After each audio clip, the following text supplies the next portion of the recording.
Tú no estás ciego, pero ellos quieren que lo seas. Tú no estás confundido ni jodido, pero ellos quieren que lo creas.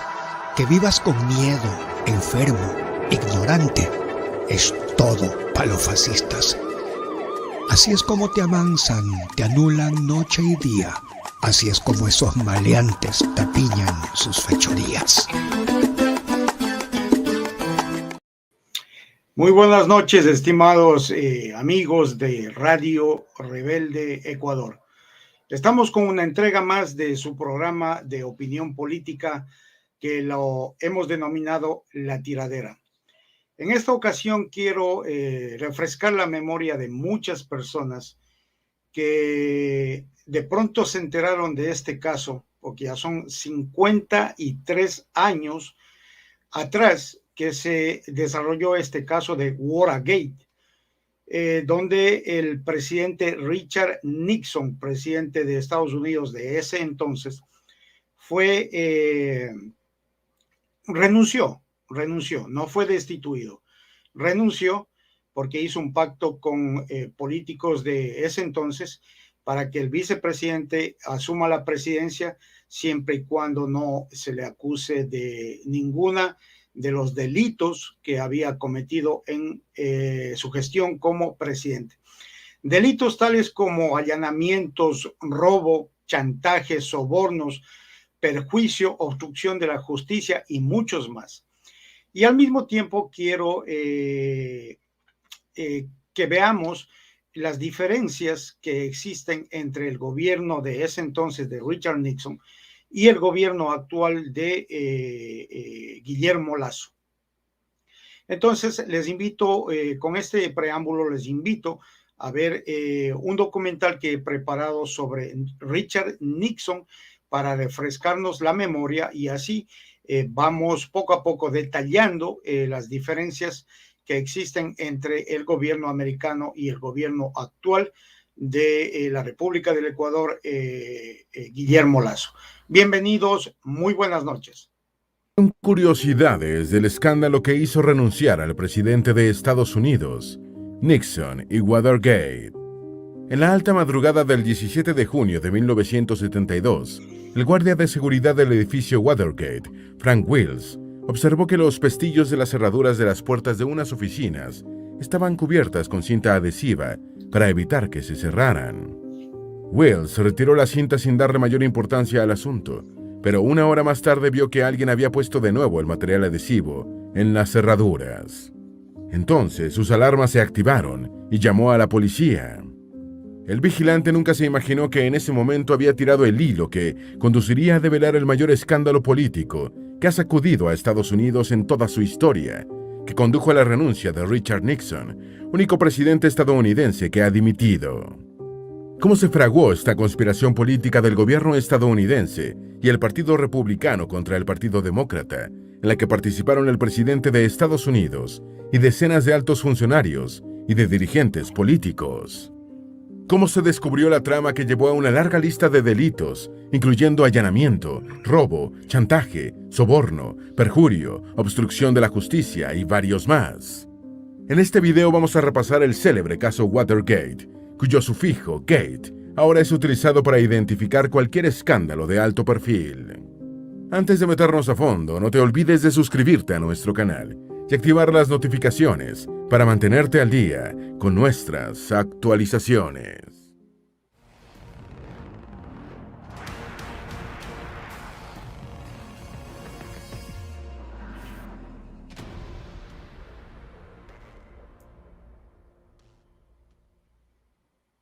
Número 1. Los primeros condenados fueron los 5 allanadores.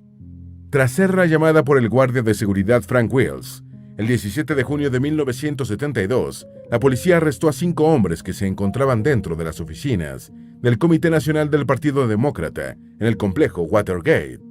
Virgilio González, Bernard Berkey, James McCord, Eugenio Martínez y Frank Sturgis. Los detenidos fueron acusados de varios cargos, siendo los más importantes los de intento de robo y de interceptación de comunicaciones telefónicas. Poco después también fueron arrestados George Gordon Liddy, asesor de finanzas para el comité de reelección del presidente Richard Nixon, y el antiguo agente de la CIA, Everett Howard Hunt, supervisores del allanamiento.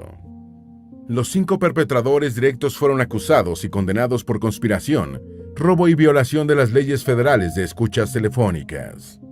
Número 2. En principio, Nixon negó categóricamente cualquier vinculación con la intrusión. Tras los arrestos, la Casa Blanca y la organización de la reelección de Nixon se pusieron a trabajar para encubrir cualquier evidencia que pudiera afectar al presidente.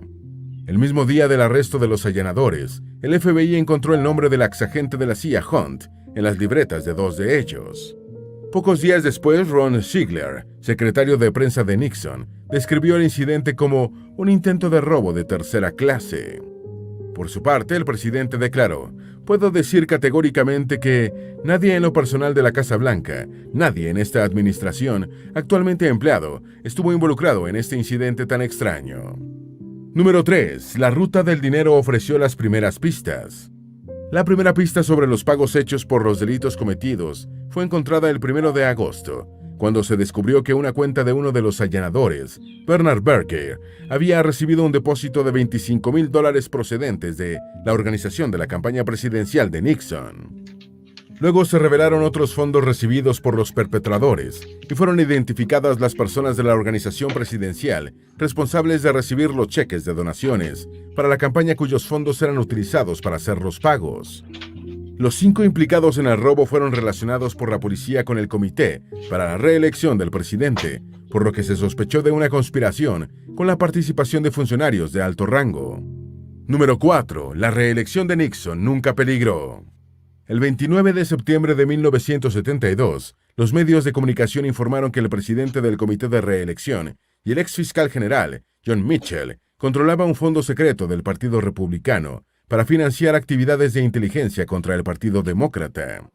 Después, el FBI informó que el allanamiento de Watergate formaba parte de una campaña sistemática de espionaje político y sabotaje contra los adversarios de Nixon. A pesar de estas revelaciones, la reelección del presidente nunca estuvo en peligro y Nixon obtuvo casi el 61% de los votos electorales en los comicios del 7 de noviembre de 1972, frente al 38% de su rival demócrata, George McGovern. Número 5. La prensa ayudó a esclarecer el caso gracias a las filtraciones de información realizadas por Garganta Profunda. La conexión entre el robo en el edificio Watergate y el comité de reelección de Nixon fue destacada por los medios de comunicación, especialmente por The Washington Post, a través de sus reporteros Bob Woodward y Carl Bernstein. Estos periodistas recibían información de una persona anónima conocida como Garganta Profunda, cuyo contacto lo tenía Woodward. En 2005, después de negar durante 3 décadas haber sido el informante, el antiguo director asociado del FBI, William Marfeld, reconoció que él era Garganta Profunda. Número 6. Nixon urdió una segunda conspiración para ocultar el encubrimiento.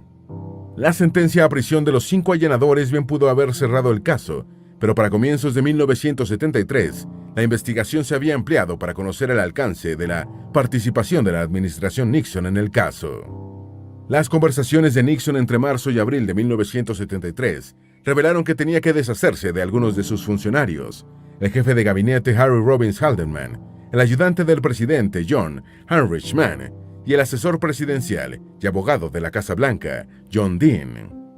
Fue así como Nixon ordenó una segunda conspiración para ocultar el encubrimiento, que se desarrolló entre marzo de 1973 y agosto de 1974, cuando tuvo que renunciar. Número 7. El perjurio salió a flote por intermedio del allanador James McCord. El 23 de marzo de 1973, el juez del caso, John Sirica, leyó una carta de James McCord, jefe de seguridad de la campaña de Nixon, experto en electrónica y uno de los 5 allanadores. En su carta, McCord alegó que los acusados habían sido presionados para guardar silencio y que en el juicio se había cometido perjurio. Para hacer hablar a los conspiradores, el juez Sirica les dio sentencias provisionales de hasta 40 años al exagente de la CIA Hunt y a 2 allanadores. El 28 de marzo, siguiendo órdenes de Nixon, su ayudante John Harrichman dijo al fiscal general Richard Kleindienst que en la Casa Blanca nadie tenía conocimiento previo del allanamiento. El 13 de abril, Jeff McDruger, director adjunto de la campaña presidencial, comprometido en el escándalo, dijo a los abogados del Estado que durante el juicio a los allanadores se había cometido perjurio e implicó a Dean y a Mitchell. Número 8. Nixon fue avisado por la abogacía del Estado de que altos funcionarios de su gobierno estaban implicados en el encubrimiento. El 15 de abril de 1973, en una crítica reunión con Nixon, Dean ignoraba toda la profundidad de la participación del presidente en la operación de encubrimiento. Fue en esa reunión que Dean sospechó que lo estaban grabando, según lo mencionó después de su testificación ante el Comité del Senado, que investigó el caso. 2 días después, Dean le dijo a Nixon que estaba colaborando con los abogados del Estado.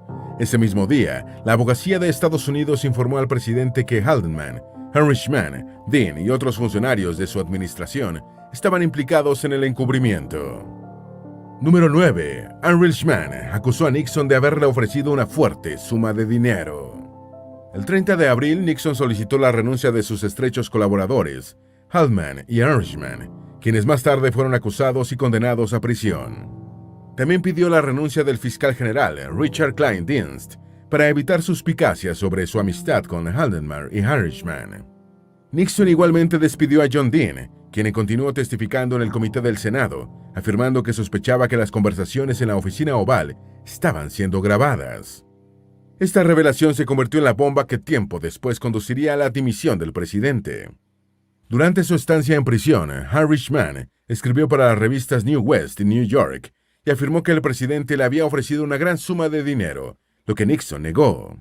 El mismo 30 de abril, Nixon nombró a Elliot Richardson como nuevo fiscal general, quien designó a Archibald Cox como fiscal especial para investigar el escándalo. Número 10. Las audiencias del Senado fueron vistas por el 85% de los estadounidenses. El Comité de Investigación del Senado fue constituido el 7 de febrero de 1973, con una votación unánime de 77-0, siendo designado para presidirlo el senador demócrata por Carolina del Norte, Sam Ervin.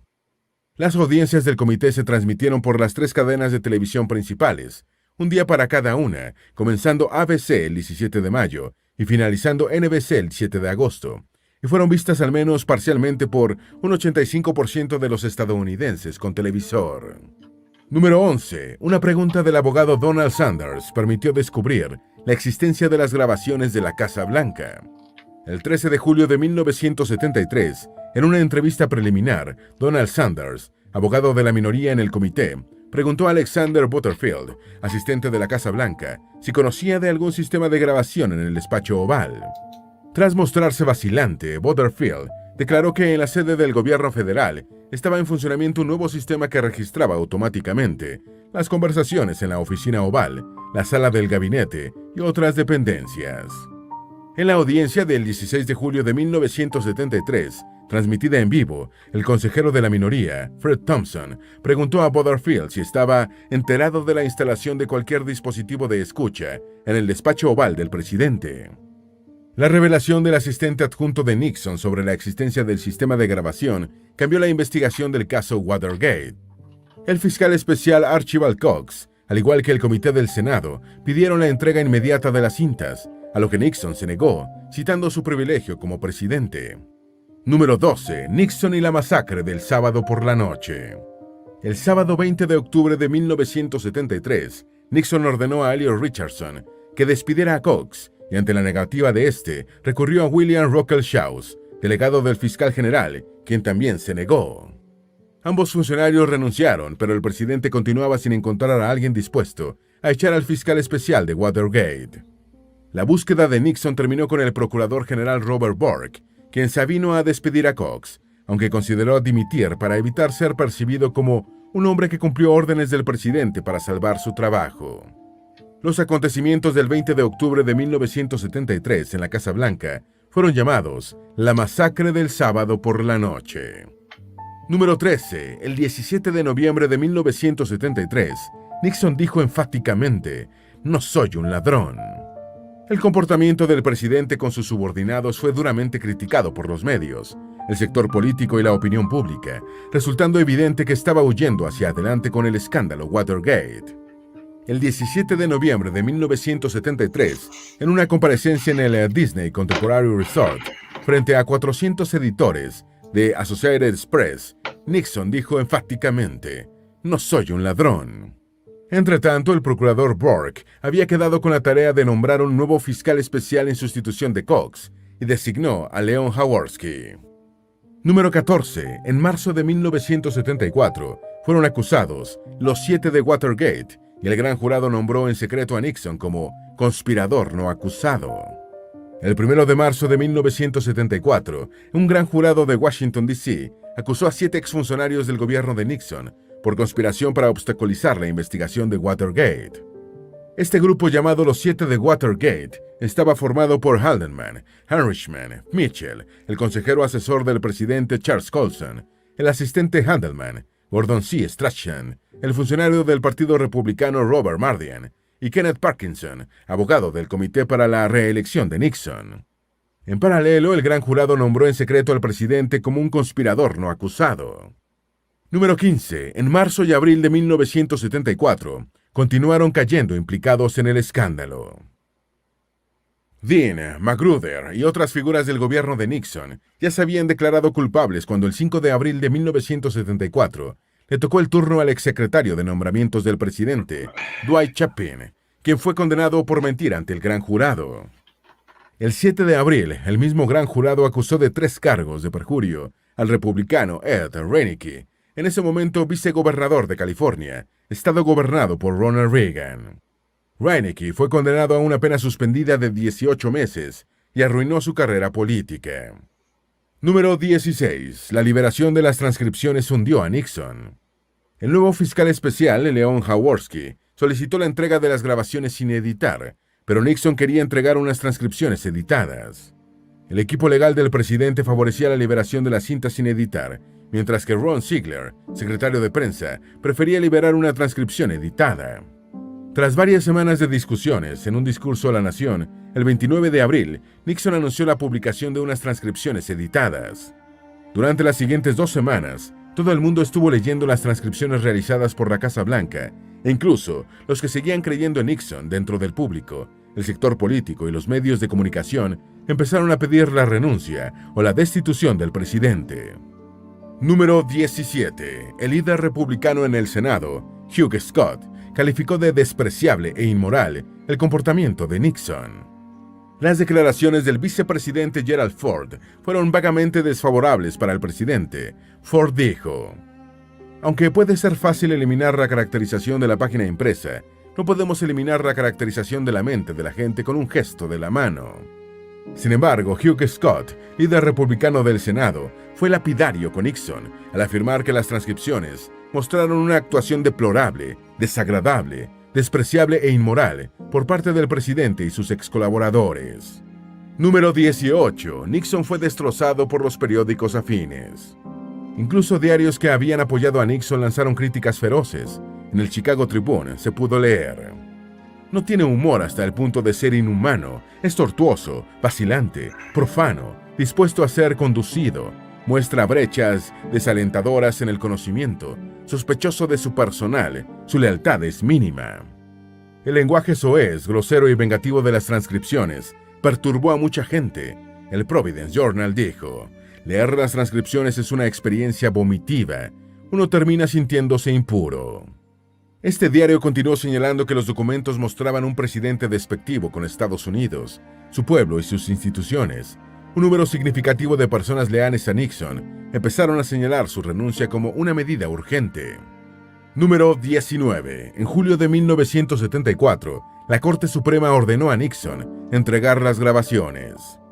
El asunto del acceso a las cintas había llegado a la Corte Suprema de Estados Unidos, y el 24 de julio de 1974, el Supremo Tribunal decidió por unanimidad anular las pretensiones de privilegio del Ejecutivo sobre las grabaciones, ordenando a Nixon entregarlas al fiscal especial. El 30 de julio de 1974, el presidente cumplió con el mandato y difundió las cintas para el público. Las grabaciones revelaron una conversación crucial en la que se habló de obstrucción de la justicia, chantaje y soborno. Número 20. En una de las cintas, Dean le dijo a Nixon que tenía un cáncer en la presidencia y que estaba obstruyendo la justicia. En una conversación entre John Dean y el presidente el 21 de marzo de 1973, el abogado de la Casa Blanca resumió el alcance del caso Watergate y el subsecuente encubrimiento, describiendo la situación como un cáncer en la presidencia. El equipo de allanadores estaba siendo comprado para que mantuviera la boca cerrada, y Dean dijo: «Esa es la más problemática post-cosa, porque Handelman está involucrado en eso, Heinrichman está involucrado en eso, y yo estoy involucrado en eso, Mitchell está involucrado en eso, y eso es una obstrucción de la justicia». Número 21. Nixon ordenó el pago de chantajes en 2 de las cintas. En la grabación del 21 de marzo del año 1973, Dean le dijo a Nixon que Everett Howard Hunt, uno de los supervisores del grupo de allanadores, estaba chantajeando a la Casa Blanca, exigiendo un pago inmediato por su silencio, a lo que el presidente respondió diciendo que el dinero debía ser pagado. Esta fue la primera vez que se tuvo evidencia de que Nixon había autorizado pagos por chantajes de los acusados de Watergate. En otra conversación con Handelman el 1 de agosto de 1972, el presidente dijo, refiriéndose a los chantajes: «Bueno, tienen que ser pagados. Eso es todo. Hay que pagarlos». Número 22. La última semana de julio de 1974, Nixon se quedó sin opciones. Durante la última semana de julio de 1974, la situación del presidente se hizo totalmente precaria. El 27 de julio, el Comité Judicial de la Cámara de Representantes votó 27-11 para recomendar el primer artículo de acusación contra el presidente, obstrucción a la justicia. El segundo artículo de acusación, tipificado como abuso de poder, fue recomendado el 29 de julio y el 30 de julio se aprobó el tercero, desprecio al Congreso. Número 23. La cinta Pistola Humeante terminó de liquidar al presidente. El 5 de agosto de 1974 fue publicada una cinta que se desconocía y que recibió el nombre de Pistola Humeante por sus catastróficas revelaciones para Nixon y su equipo. Fue grabada el 23 de junio de 1972, solo 6 días después del allanamiento de las oficinas del Partido Demócrata en el complejo Watergate, lo que arrojó evidencia sobre el encubrimiento en su fase inicial. La grabación mostró que el presidente y Handelman habían sostenido una reunión en el despacho Oval, en la que discutieron cómo obstruir al FBI en su investigación del allanamiento. En esta conversación, Nixon y su jefe de gabinete reconocieron que había un riesgo de que su participación en la conspiración fuese revelada. Número 24. El líder de la bancada de su partido en la Cámara de Representantes calificó el comportamiento de Nixon de intolerable e imperdonable. Tras la publicación de la cinta Pistola Humeante, Nixon quedó convertido en un cadáver político. Los 11 congresistas que habían votado a su favor en el Comité Judicial de la Cámara de Representantes anunciaron que votarían en su contra si se llevaba al Pleno su destitución. John Jacob Rhodes, líder de bancada de la minoría del Partido Republicano, el partido de Nixon, en la Cámara de Representantes, declaró que respaldaría el juicio político, señalando que ocultar actos ilícitos y utilizar a las agencias federales para esos fines no puede ser tolerado ni perdonado. Número 25. La noche del 7 de agosto de 1974, la suerte de Nixon quedó echada. La noche del 7 de agosto de 1974 hubo una reunión en el despacho Oval, en la que estuvieron presentes Nixon, Rhodes y los senadores republicanos Barry Goldwater y Hugh Scott, líder de la minoría en el Senado. Los 3 congresistas republicanos le dijeron a Nixon no solo que votarían en su contra en un eventual juicio político, sino que su situación estaba perdida, dado el sentimiento ampliamente mayoritario de condenarlo, tanto en la Cámara de Representantes como en el Senado.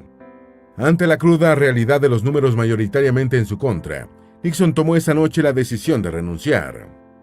Número 26. Nixon dimitió el 8 de agosto de 1974, en la única vez que un presidente estadounidense ha renunciado al cargo.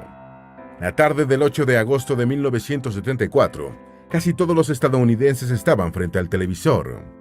Desde el despacho oval, el presidente Richard Milhous Nixon, electo en 1968 y reelecto en 1972, presentó su renuncia en un discurso televisado a nivel nacional. En esa ocasión dijo: "En todas las decisiones que he tomado en mi vida pública, siempre he tratado de hacer lo mejor para la nación. Durante el largo y difícil periodo de Watergate, he sentido que era mi deber perseverar, hacer todos los esfuerzos posibles para completar el mandato al que se me eligió". Y añadió: "En los últimos días, sin embargo, se ha hecho evidente que ya no tengo una base política suficientemente fuerte en el Congreso para justificar la continuación de ese esfuerzo". Número 27. Nixon salió de la Casa Blanca a bordo del helicóptero Marine One. La renuncia de Nixon entró en vigor la mañana del 9 de agosto de 1974, y antes de abandonar la Casa Blanca, el presidente, su esposa Pat y su familia se despidieron del personal de la ala oeste. El helicóptero Marine One llevó a Nixon y familia a la base aérea Andrews, en Maryland, donde abordaron el Air Force One, con destino a California y su casa de San Clemente. Después Nixon escribió los que fueron sus pensamientos mientras viajaba en el helicóptero. A medida que el helicóptero avanzaba hacia Andrews, me di cuenta de que no pensaba en el pasado, sino en el futuro. ¿Qué podría hacer ahora? Número 28. Gerald Ford libró a Nixon de todo riesgo legal solo un mes después de la renuncia. Con su dimisión, Nixon evitó el juicio de destitución en el Congreso, pero aún podía ser demandado penalmente tanto a nivel federal como estatal. Tras la renuncia, la presidencia de Estados Unidos quedó en manos del vicepresidente Gerald Ford, quien el 8 de septiembre de 1974 blindó a Nixon contra cualquier proceso legal. El nuevo presidente emitió un indulto total e incondicional, eximiendo a Nixon de las consecuencias de cualquier delito que hubiera cometido o en el que pudiera haber participado como presidente. A sabiendas de que su medida de gracia era poco grata para muchos ciudadanos, Ford explicó en un mensaje televisado a todo el país que otorgaba el perdón en el mejor interés de la nación. Y señaló: "Es una tragedia estadounidense en la que todos hemos jugado un papel, que podría seguir y seguir, o alguien debe cerrar el caso. He llegado a la conclusión de que solo yo puedo hacer eso, y si puedo, debo hacerlo".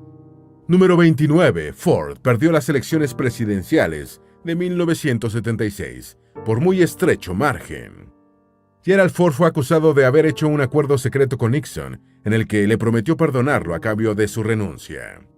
Estas acusaciones llevaron al presidente Ford a tener que comparecer ante el Comité Judicial de la Cámara de Representantes en octubre del año 1974.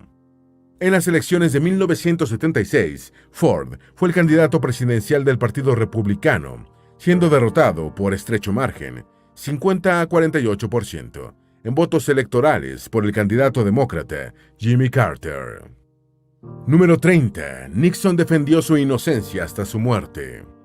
Nixon proclamó hasta su muerte que era inocente. Cuando fue indultado, dijo: "Estoy equivocado al no actuar de manera más decisiva y más directa en el asunto Watergate, particularmente cuando llegó a la etapa de procedimientos judiciales y pasó de ser un escándalo político a una tragedia nacional".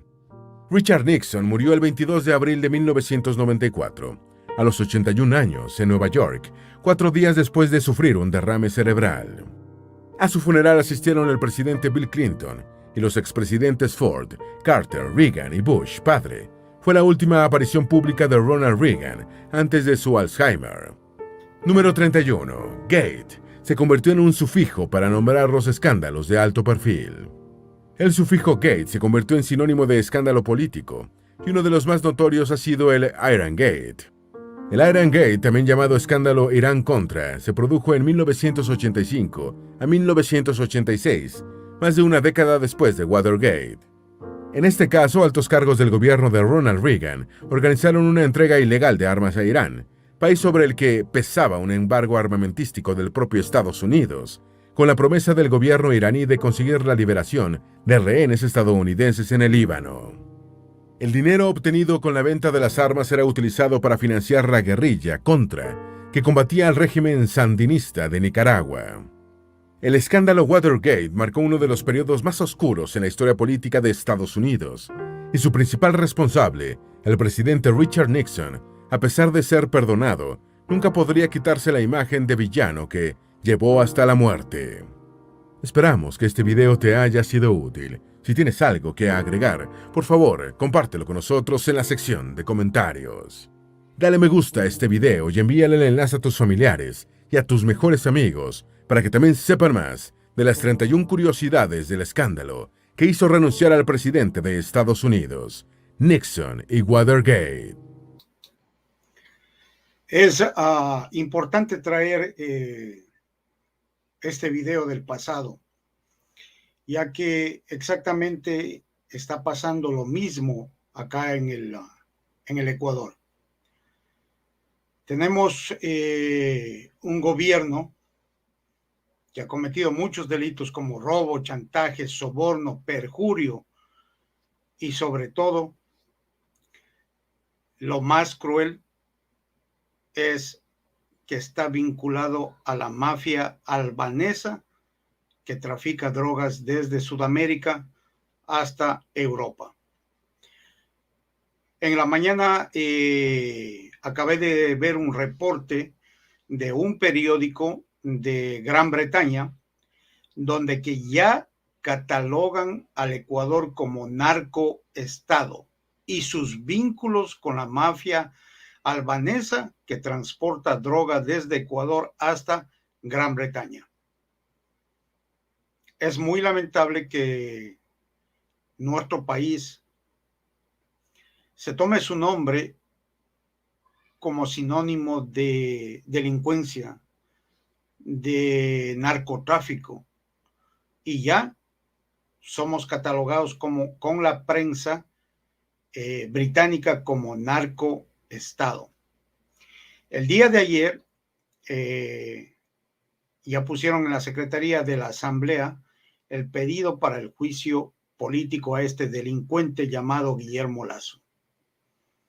El día de ayer en la noche, en El Triunfo, una balacera infernal en una discoteca, creo que es un billar también, tratando de eliminar a un delincuente que días atrás fue dado su libertad, recuperó su libertad por las buena conducta que tiene o tenía en la prisión. La policía brilló por su ausencia la noche de ayer. Gente, habitantes del Triunfo tuvieron que sacar sus teléfonos y en medio de la balacera tratar de filmar un poco lo que estaba sucediendo. La prensa, por supuesto, la prensa amarillista, hoy en grandes titulares salía que quisieron matarle a este delincuente que recuperó su libertad días atrás. Un gobierno que se cae a pedazos cada día hay más evidencia que en vez de enjuiciarles o en vez de la fiscalía enjuiciar a estos policías, a estos narcogenerales que obstaculizan a la justicia, tratan de esconder los informes que fueron presentados en su determinado momento a Guillermo Lasso sobre los vínculos de su cuñado con algunos tipos que tienen vínculos con la mafia albanesa y sinceramente ocultaron. El Estado ecuatoriano les paga el sueldo a todos los servidores públicos. Y nosotros como ecuatorianos deseamos de que los servidores públicos tengan su honestidad, tengan principios y sobre todo tengan decencia para denunciar estos casos de corrupción de sus autoridades. Lamentablemente, el Estado ecuatoriano es donde que brilla la viveza criolla, donde que todavía existe la hora ecuatoriana, donde que nos hemos acostumbrado a ser una sociedad de los vivos. Yo soy el más sapo, yo soy el más vivo de mi cuadra, de mi barrio, de mi ciudad. Tenemos que cambiar las estructuras del país. Tenemos que, desde el gobierno, de un gobierno honesto, no de este sinvergüenza narcotraficante de Guillermo Lazo, aparte de eso, un chulquero mentiroso que ya tiene contados sus días en el gobierno del Ecuador, tenemos que nosotros, como ciudadanos, dar, pensar y sobre todo actuar con conciencia política. ¿Cuántas personas son las más ricas del Ecuador? Las que tienen el poder económico. Yo creo que no pasan de 25 familias en el Ecuador. Y somos un país que ya estamos llegando a los 18 millones, si no un poco más, de habitantes. Y la gran mayoría que en el tiempo de Rafael Correa, que tuvo sus negocios, que subieron quizás a la clase media, media alta, ahora nuevamente están en la pobreza. El pobre cada vez más pobre. Los necesitados no tenemos ni siquiera una paracetamol, una Mejoral, una Finalin, ni en el seguro, ni en el hospital, ni en los hospitales públicos. Y muy asombroso, sale una noticia hace más o menos una hora atrás de que hay un banco suizo donde que Guillermo Lazo puso las reservas, unas reservas económicas del país en ese banco, y probablemente en estos días este banco dé en quiebra. ¿Quién va a responder acerca de ese dinero, señor Guillermo Lazo? Usted, su gobierno, el gobierno que representa, son una farsa, son una payasada para el país. Ofrecieron muchas cosas por llegar al poder, pero vemos que esto ya lo tenían tramado. No llegaron al poder para hacer las cosas mejores, para mejorar la situación del país, sino subieron al poder para repartirse cual chacales, cual hienas a una presa media muerta, que ya la dejó este traidor de Lenín Moreno. Y por cierto, me alegro mucho de que la justicia ecuatoriana, justicia amañada, por cierto, a este sinvergüenza de Lenín Moreno le negó que comparezca desde Paraguay. Tiene que presentarse la próxima semana acá a Quito. ¿Ustedes piensan que este sinvergüenza de Lenín Moreno se va a presentar? Yo les aseguro que no. Se va a declarar prófugo. Veamos cómo funciona la justicia. Esta señora fiscal, veamos qué hace. Aunque no le tengo muchas esperanzas de que la situación cambie para bien de los más necesitados aquí en el Ecuador. Acabamos de ver este documental de Richard Nixon, el cual tiene muchas similitudes con este gobierno de Guillermo Lazo. Ya no pudieron tapar todos los problemas que existió en esa época. Estamos hablando de 1970, un poco más, el cual fue presidente por segunda ocasión de Estados Unidos. Y tuvo que hacer un pacto con su vicepresidente para renunciar y que el vicepresidente suba a la presidencia, pero que le dé una amnistía para que no le enjuicien penalmente sobre los delitos del cual había sido imputado. Ahora, en relación al Ecuador, la Asamblea Nacional ya presentó la petición de juicio. Esperemos en los siguientes días para ver cómo se desarrolla esta situación. Pero tampoco le veo muchas esperanzas de hoy. Socialcristianos, los de Creo y alguna gente que sí les digo es algo penoso. Y se les debería llamar traidores a la patria.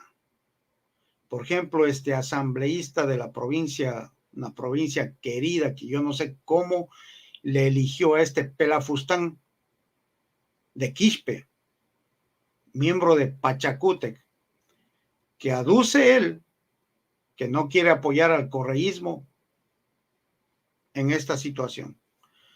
Señor Quispe, y para todos esos asambleístas de Pachacútec, traidores a la patria, esto no es cuestión de correístas, no es cuestión de socialcristianos, no es cuestión de que aquí puse y no parece.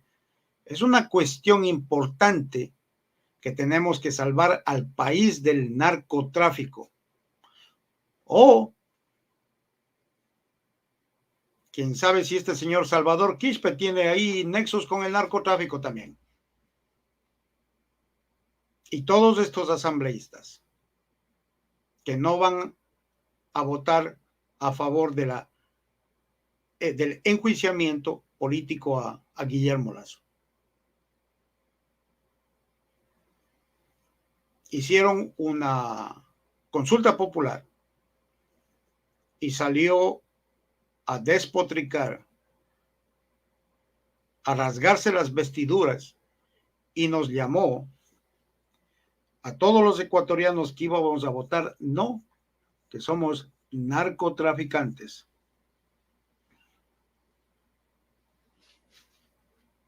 Señor Guillermo Lasso, ahí tiene su respuesta.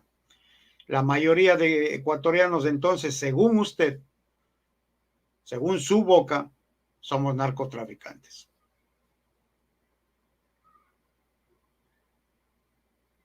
La voz del pueblo fue quien dijo no a todas sus 8 preguntas mañosas.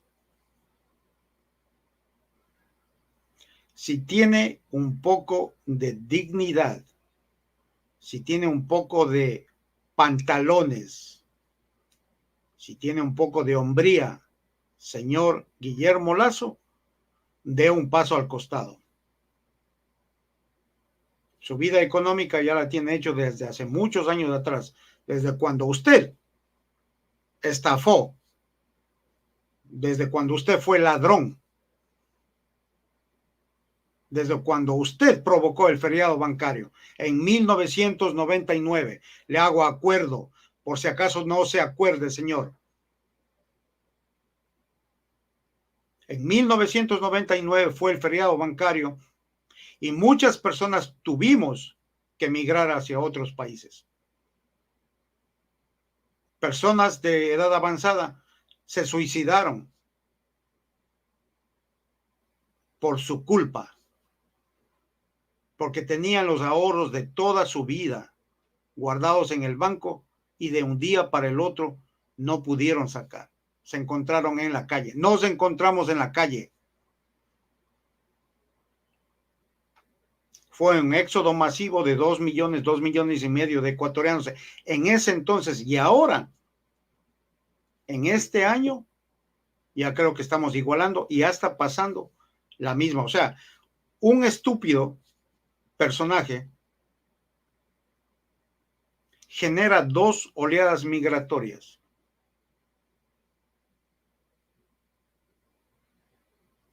Genera vínculos con el narcotráfico.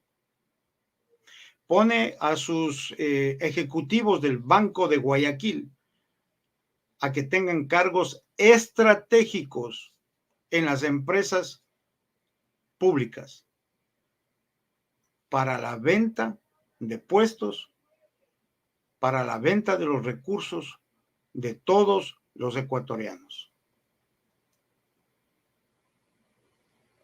¿Qué espera el pueblo ecuatoriano? ¿Qué esperamos para salir a las calles? ¿Qué esperamos para organizarnos? ¿Qué estamos esperando para darle una patada en la nalga a este pelafustán de Guillermo Lasso y mandarle al tacho de la basura? A la basura de la historia, donde debe estar, donde debió estar desde 1999, pero sin embargo, la mayoría somos cómodos. Es hora de actuar. Me alegro mucho de que el plantón que hubo el día de ayer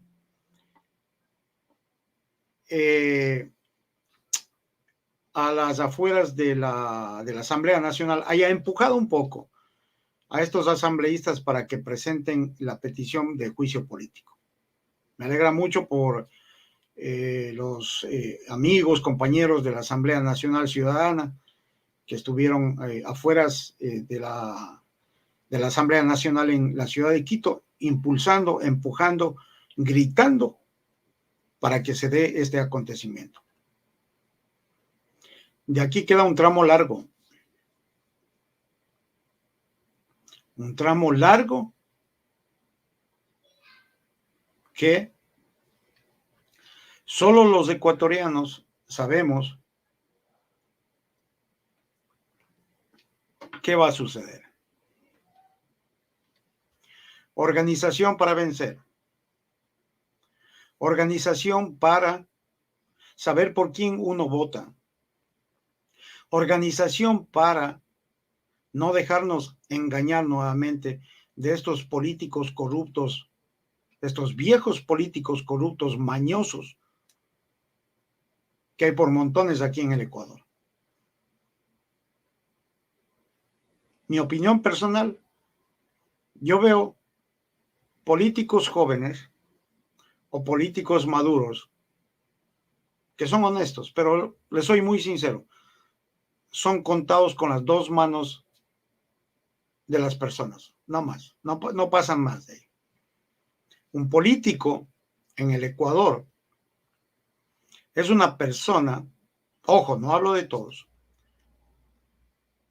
que quiere ganar una elección para robar, que quiere ganar una elección mintiendo a su pueblo y dejarlo en el abandono.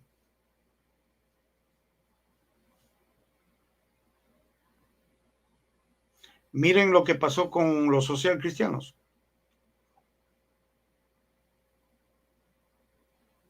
Hagamos un pequeño análisis de eso. Al señor Aquiles Álvarez le toca enfrentar con los pantalones bien puestos cuando entre a ser alcalde. Porque toda esa gente, absolutamente toda esa gente que trabaja en el municipio, que trabajan en los mercados, que trabajan en muchas instituciones de la alcaldía o que dirige la alcaldía, han estado por 30 años ahí, como pipones. Ojo, no estoy diciendo que tienen que votarles, pero va a encontrarse con la gran mayoría que va a estar en contra de él. No les van a presentar informes, van a ocultar informes, van a ocultar la verdad. A la señora Marcela Aguinaga también. Le deseamos a los dos el mayor de los éxitos. pero tienen que entrar con los pantalones bien puestos y con su grupo de gente cercana, leal, honesta y que tenga principios. Si es que no entran con un equipo de esa manera, estarán condenados al fracaso. Y los ojos del Ecuador, ojo con esto, los ojos del Ecuador estarán puestos en Quito y Pichincha. Quito con Pavel Muñoz y Paola Pavón, y Guayaquil con Aquiles Álvarez y Marcela Guinaga. Tienen la gran oportunidad de en estos 2 años antes de que sean las elecciones presidenciales para demostrar, no a mí, al pueblo ecuatoriano, que sí se puede recuperar la patria. Si es que alguien falla, de pronto es un revés muy duro para la Revolución Ciudadana. Pienso que la gente no se ha equivocado con estos 4 personajes y les deseamos todo el éxito del mundo. Esperamos tenerles algún día en conversación en nuestros estudios, a los 4 si es posible, o a uno de ellos, 2 de ellos, para que nos informen cuáles van a ser sus actividades, qué se está pensando y cómo se está pensando y cómo se está ayudando para la recuperación de la patria. Ellos van a ser el ejemplo, el espejo donde que se mire realmente la Revolución Ciudadana. Les deseamos todo el éxito del mundo. Esto es tema de otro programa. Retornando a lo de Guillermo Lazo, vamos a poner uno de los comentarios que nos ha llegado. Dice Aleja Díaz, el narcotraficante es él y su desgobierno, ojalá se le pueda votar, aunque tampoco confío en la justicia. Muy acertadas las palabras. Pienso que ningún ecuatoriano ahorita confía ni en la policía, ni en la justicia, peor en el gobierno. Tenemos que nosotros como ciudadanos ver hacia adelante. Las cartas están en la mesa, las cartas están jugadas. La Asamblea Nacional tiene un deber histórico de enjuiciar a este mal elemento que se llama Guillermo Lazo y mandarle para su casa. Ojo, y que ahí no quede la cosa. No. La justicia tiene que abrir un proceso penal ante este señor, que pague por todos los delitos que se le están imputando. La Asamblea no tiene el poder de enviarle a la cárcel. La Asamblea tiene el poder de destituirle. Pero ojalá no pase como hace 50 años atrás con Richard Nixon, que le toque subir a este vicepresidente que no se le ve por ningún lado y le dé una amnistía a este señor de por vida y que se rían nuevamente del Ecuador. El Ecuador vuelto país de nadie. El Ecuador es el país del más vivo en este momento. No hay respeto, no hay autoridad, no hay principios, no hay honestidad. Todo el mundo quiere hacer lo que le da la gana.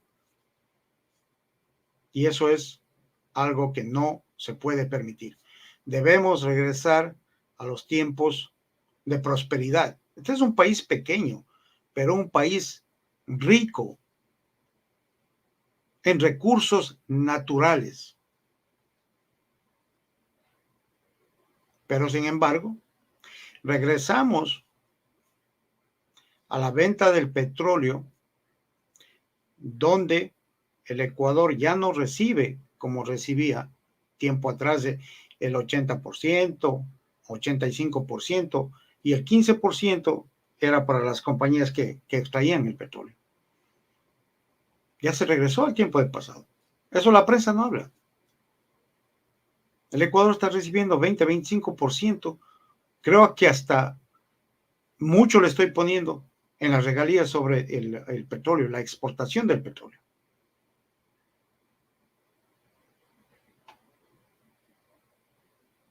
Antes se regalaba kilovatios hora en las planillas eléctricas de cada casa. Ahora ya no hay eso. Usted no paga en el mes exacto, creo que esperan 5 días y le cortan la luz. Y le hacen un recargo por la reconexión. Está bien. Desde el punto de vista técnico, está bien. Pero nos hemos preguntado en dónde está ese dinero de las reconexiones, perdón. Ahí les doy una pista, los Bucarán.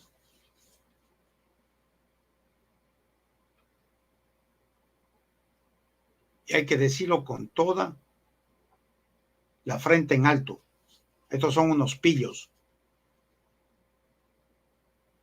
Unos insolentes pillos, una familia de pillos que mueven sus cuerdas bajo la mesa.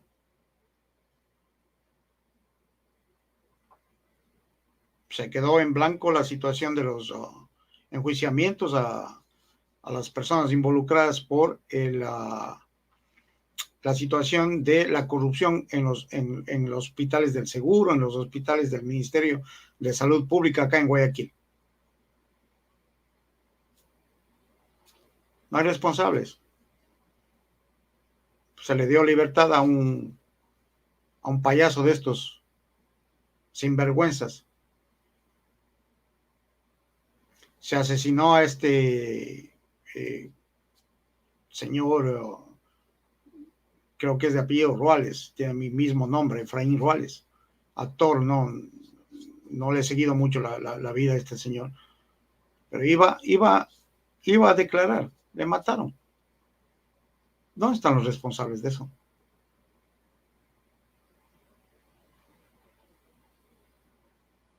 La historia del Ecuador se la viene desarrollando de esa manera, a través del miedo, a través del asesinato, a través de la venta y compra de conciencias. Y la prensa calla. Parece que les han puesto un zipper, que se están callados. Dicen algo del presidente, de la corrupción, investigan, no, porque están debidamente pagados. Entonces, como pueblo, tenemos que tomar nuestras decisiones sobre por quién votar. Todo esto recae sobre por quién votar. Todavía faltan 2 años. Esperemos de que la gente tome conciencia de lo que se está pasando, de lo que se está viviendo.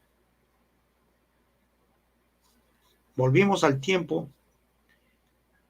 de que hay familias que comen una sola vez al día, o a veces una vez cada 2 días.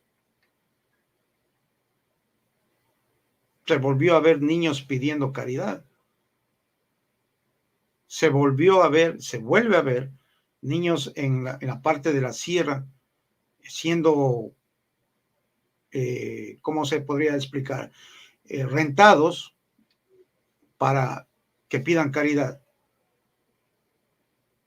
La deserción escolar está en un auge brutal. La delincuencia ni se diga. Pero todos tenemos que conjuntamente ver la solución. La solución en este momento es de que este gobierno se vaya a la casa asuma el vicepresidente, las leyes lo dirán. Nosotros somos los menos indicados para decir quién va a asumir el poder en el Ecuador. Pero este gobierno se tiene que ir, este narcotraficante se tiene que ir. Esto ha sido un programa más de La Tiradera. Esperamos regresar el día domingo con otra opinión, porque es un programa de opinión política, y esperamos su competencia, sus mensajes para publicarlos en nuestra emisora. Les agradezco infinitamente por su participación, por habernos escuchado. Gracias, muy buenas noches.